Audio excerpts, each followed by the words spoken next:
Ako po si Lisa Siduko, galing po sa Samahang Manininda. Ako po ay mayroon lang po akong konting ibahagi sa inyo. May asawa rin po ako ng isang empleyado. No. Asawa rin po ako ng isang empleyado dito sa UP Campus. Ang asawa ko po ay permanente at wala pa po nung 1974 dito na po siya sa UP. Ang sweldo niya po ay 11,800 isang buwan. Mayroon po akong dalawang anak, isa pong may sakit, at yung sakit na po yun ay nag-maintenance po ng gamot na halagang 8,900 po sa isang buwan. Nahirapan po akong magpagkasyahin po yung sinisweldo ng aking asawa. Bagaman ako po ay nagtitinda rin po sa UP, pero sa ngayon po ay sarado po yung tindahan ko gawa ng wala na pong tao doon sa bandang pwesto ko. Dahil po naglipat na po doon sa kabilang side po. Sa ngayon po nakasarap po ako. Lalo na po ngayon, dahil wala po akong kinikita, nahirapan po akong pagkasyahin ang sinisweldo po ng aking asawa, lalo na pong may mini-maintenance po na gamot ang aking anak. Yung isa ko pong anak hindi po nakatapos ng pag-aaral dahil po wala po kaming panggastos. Sa halagang 50 pesos po, mula umagang, agahan, tanghalian, hapunan, nahirapan po akong pagkasyahin ng 50 pesos. Katunayan po, ang amin pong kinakain, ang inahain ko sa aking pamilya, ay sa umaga tuyo, sa tanghali itlog, sa umaga tuyo pa rin. So nanunuyo na po kami. Tuyong-tuyo na po talaga. Kaya ang hirap po talaga pagkasyahin dahil wala pong kita talaga. Ngayon po, sana po, pinapanawagan ko po sa namamahala po na sana po itaas po ang sweldo ng mga manggagawa. At saka yung pong mga contractual po, sana po gawin pong permanente. Yun lang po. Maraming salamat po. Maraming salamat Ate Lisa sa pagbabahagi po ng inyong pong sitwasyon. At syempre narinig natin tatlong testimonya na ngayong umaga. Higil nga po dito sa klase ng agahan na meron po ang ating mga kontraktual na mga manggagawa. Yung mga meron pong mga kasama po natin ng mga regular pero hindi naman sapat pa rin. Hindi pa rin sasapat yung kinikita. Oo. Kaya kasi sabi ni my take home pay and take home. Ako, ano kaya yun? Marami nang gawing kanta siya. My take home pay can take me home. Ngayon po, pakinggan natin ang pang-apat na testimonya ngayong umaga. Narito po ang isa pong sitwasyon ng isang kawani pong halos wala nang sinusweldo. Wala na pong makubra sa ATM. Narito po si kasamang Ramon Magdurulan para po magbahagi sa atin ngayong umaga. Palakpakan po natin siya. Hello. Magandang umaga po kay Chancellor Tan, si Vice Chancellor Castro, at si Sir Terry Lanosa. Magandang umaga po. Ako po ay matagal na rin po ako sa UP, no? 4 na dekada na rin po akong naninipihan. Pero talaga po ang isang problema namin ay yung sisildo natin. Talaga kung napakaliit. Hindi ko tumataas. Lalo ngayon panahon ni Aquino, wala pa ho siyang binibigay na increase sa mga empleyado ng gobyerno. Malapit na po matapos ang kanyang termino, pero talaga pong walang pagbabago. So ang isa pong hinihiling namin ay sana ang gobyerno natin, lalo po ang UP administration ay suportahan po yung hinihingi ng all UP workers na dagdag na 16,000 na libo po na yun po ay yung madagdagan po ang take-home pay ng mga empleyado. At sana po suportahan din po ninyo yung mga UP contractual at yung mga agency dahil po yung nakakalunos na kalagayan po nila dahil karamihan po dyan ay matatagal rin po sa serbisyo na sila po ay umaasa lang po sa karampot ng sildo at wala pong benepisyo na tatanggap. Maraming po salamat. Ayan, maraming salamat sa mga nagsalita at bahagi ng kanilang mga dinadanas sa buhay, Kentik. Sa pangalawang bahagi po ng ating programa, papakinggan po natin yung mga tugon ng iba't ibang mga opisyales, ng iba't ibang mga leader ng organisasyon dito sa UP at sa labas ng UP. Unahin natin yung pagbubuo ni Professor Jerry Lanusa, ang tagapangulo po ng Congress of Teachers and Educators for Nationalism and Democracy of Content UP Diliman. Tama, Teji. Isang mapagpala at mapagpalayang araw at umaga sa ating lahat. Mapagpala sapagkat pinagpala tayo dahil sa pinagsama-sami ang tinig at pagkakaisa nating lahat ay napigilan natin ang pagbitay kay Mary Jane. Kung naghimala kahapon, sa tingin ko maghihimala bukas. At maghihimala sa susunod na mga araw, pagsama-sama tayong kumilos. Huwag niyong isipin na hindi natin kayang ipaglaban at makamit ang 16,000 na yan. Dahil kung napigilan natin yung pagbitay kay Mary Jane, kayang-kaya natin gumawa ng himala upang maipatupad yung 16,000 national minimum wage at maging regular ang mga manggagawang kontraktual. Nasa atin po ang himala. Tayo ang gumagawa ng himala sa sama-sama nating pagkilos, pakikiisa, pakikiramay, at paniniwala sa ating lakas. Ang isa pa po ay mapagpalaya. Mapagpalaya sapagkat sabi nga ng MCs natin kanina, bukas po ay araw ng paggawa, International Labor Day. Mabuhay po ang mga manggagawa dahil ginugunita natin na kung walang unyon, walang mga manggagawa, siguro wala kayong mga benepisyo, hanggang ngayon siguro wala kayong overtime pay, health benefits at iba pa. Pinagwagian po yan dahil sa pagpupunyagi ng ating mga manggagawa.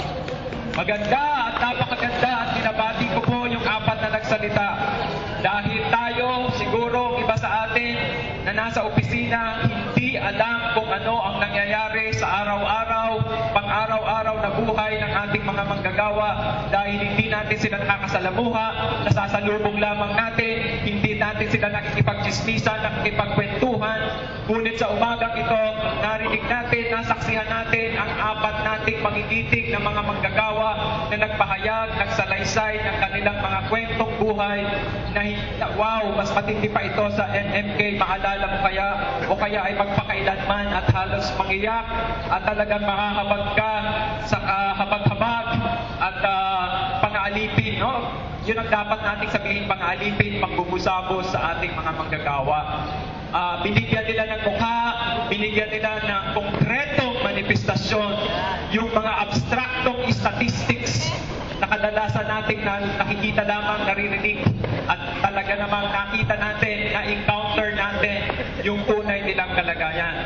So nandyan ang isang ina na may asawa na permanente, ngunit magkano lamang ang sweldo, 11,000, ang kanyang anak ay nangangailangan ng maintenance na 8,000. Hindi po ito exception. Kahit si Manong Monching, hindi exception yung mga paghihirap nila. Hindi po yan kakaiba, hindi po yan extraordinary.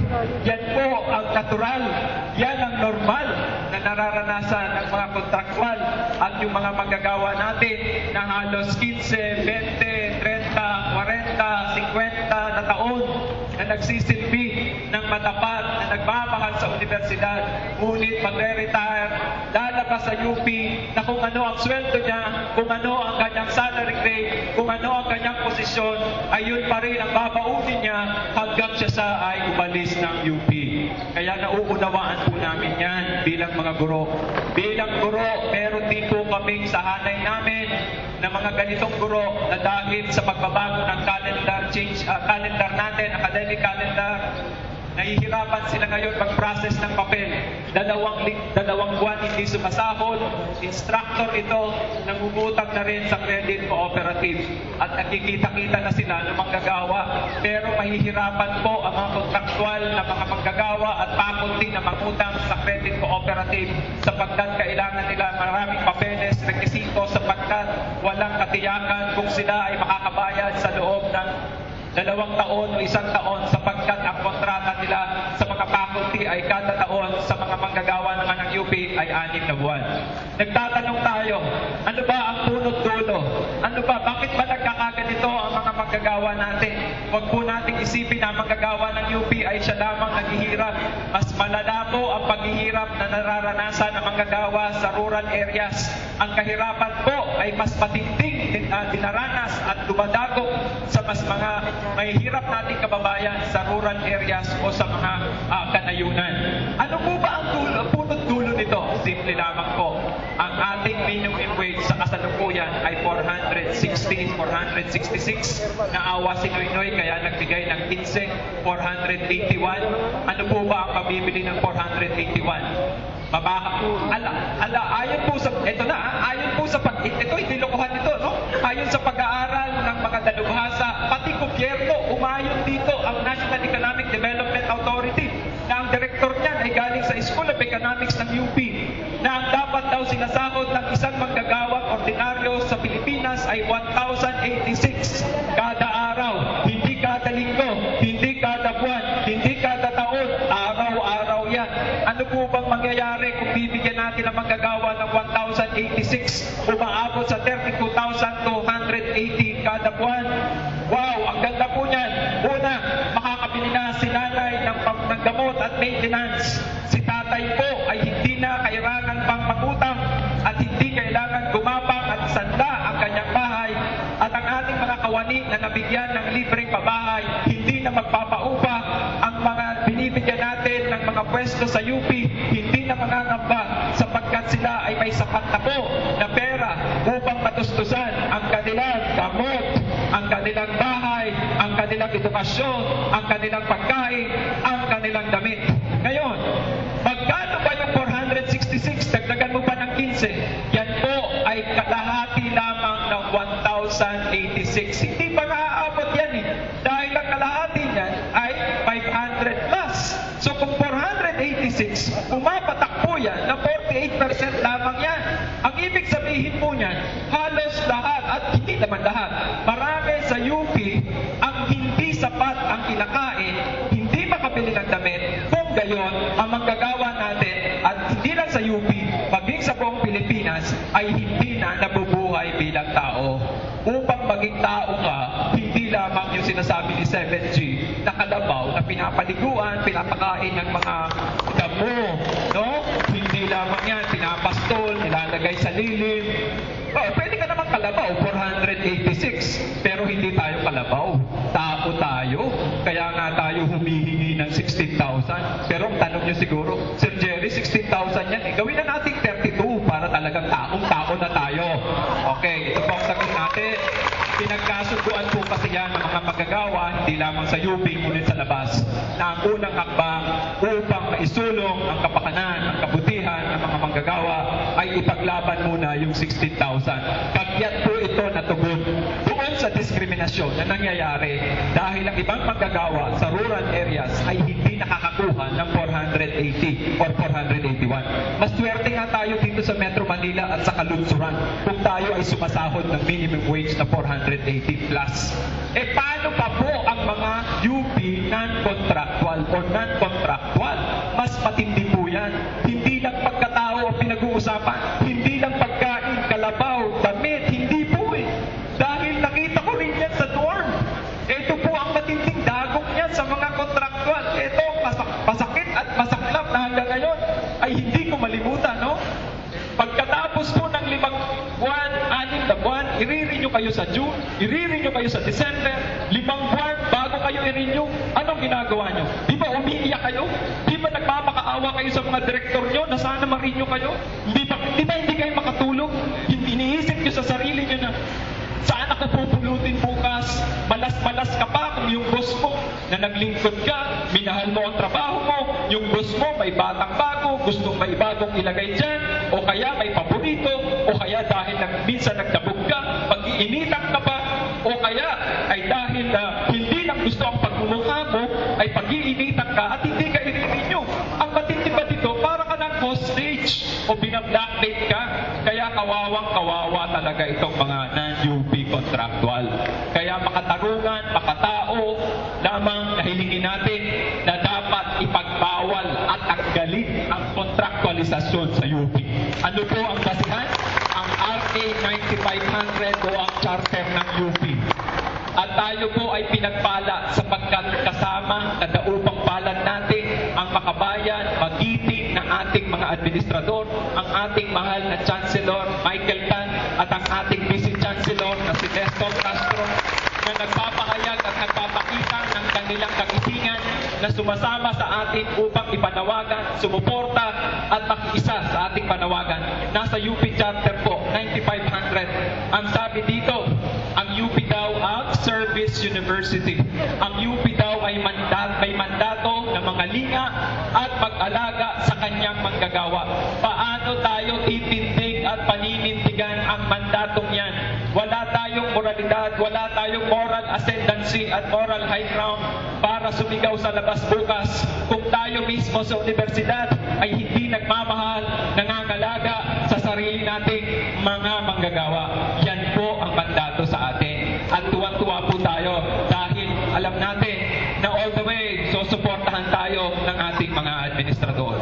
At alam ko, at dahil kakolehiyo ko po sila, at dahil sila ay galing sa anthropology, sila po ay magaling sa anthropology of food, anthropology of eating. Ayan. Hindi nyo ba alam mga Pilipino? Halalo na yan si Sir Monchik, pag dinalaw mo yan sa Yakal, kahit walang kinakain yan, tuyo lang o kaya tubig o kape. Sasabihin pa sa'yo, Sir, kain tayo. Yan ang ugali ng Pilipino. Kahit walang-wala na, siya pa rin ay mag-ayayaya sa'yo na samahan mong kumain. Yan po ang natutunan ko sa sociology at anthropology of food. Na sa pagkain, sa hapagkainan, pantay-pantay tayo at nagkakaisang diwa at pinapahayag natin na walang dibisyon, walang pagkakaiba-iba sa atin sapagkat pare-pareho tayo ng kinakain. Kaya bukas, sana makasama tayo upang igiit ang 16,000 minimum national wage at upang igiit at ipahayag na ang UP ay nakikiisa sa lahat ng manggagawa upang isulong ang kanilang kagalingan, ang kanilang karapatan. Sana sumama tayo.